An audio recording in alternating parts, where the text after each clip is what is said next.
Now, myth number 2, we need government to invest in infrastructure. That does make sense.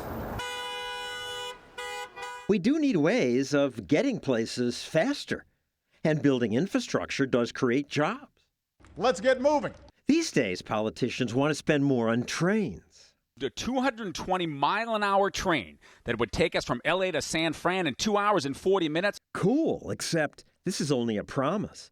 The train line the politicians approved starts and ends in the boondocks, where economist Adrian Moore lives. I live in a little mountain town called Tehachapi. It's in the middle of nowhere, 50 miles to the nearest Walmart.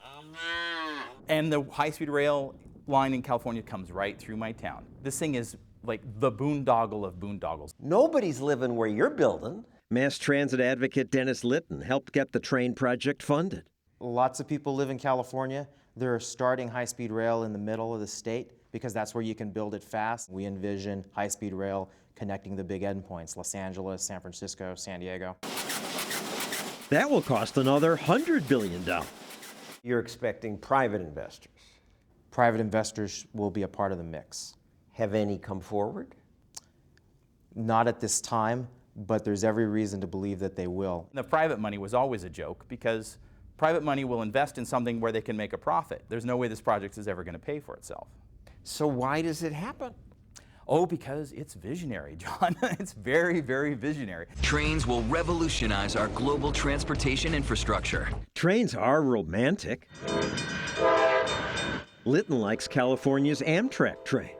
Amtrak trains, they're packed. They're packed? Yes. The cafe car will be closing. Actually, here's what it looked like recently when we taped. On average, Amtrak's California trains fill just a third of their seats. But if we don't invest in trains, what's the mass transit alternative? New buses. This is now the fastest growing mass transit in America. Why? Because it's cheaper. Buses don't get the big subsidies, but they're still much cheaper than trains. $3.50 just to get to Delaware? Yeah, so I'll take that. Amtrak is too expensive. I don't have $200 to spend. More typically, an Amtrak ticket from New York to D.C. costs about $150, and a bus ticket just $20. It's cheap. That's basically it. Also, today's buses are pleasant. They have extras like Wi-Fi. And most important, a bus can go where the people go. Trains run in straight lines, but people move every which way. Only cars and buses can change routes to follow them. They're making money and doing a better job? Yes, and growing because they're more flexible. Which raises the question, why should taxpayers lose more money on trains? People cite New York subways as a reason that government must provide infrastructure. Yes, these lose money, but it's worth it. They transport lots of us. What would have happened in New York if we'd waited for private investors to build the subway? Would have never happened. Private investors can't do it because it's a public good that they can't profit from. Makes sense, and if you ask people who built the subways, I think it was the government. Either President Eisenhower or maybe like a mayor. By union workers. but actually, Built in 1878, before the Brooklyn Bridge, before the Statue of Liberty. The original subways in New York were all private. It carried tens of millions of passengers. then after 50 years, the private companies tried to raise the fare to a dime. People didn't like the idea of paying a higher fare, and the mayor took advantage of that and said, well, fine, the government will take it over and we won't raise the fare. But of course, government did.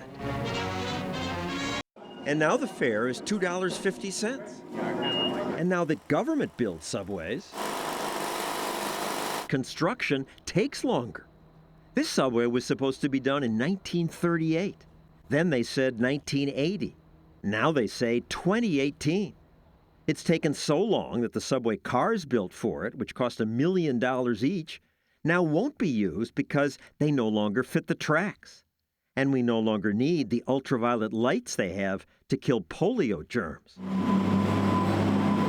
So private companies did it faster 150 years ago without this modern equipment.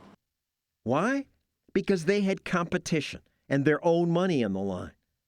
I want to recognize up front a number of officials, elected officials. Politicians have different incentives, like sucking up to other politicians.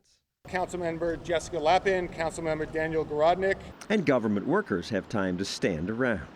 Yet despite the delays, despite the billions lost, government wants more trains. It's rail, rail, rail, and rail.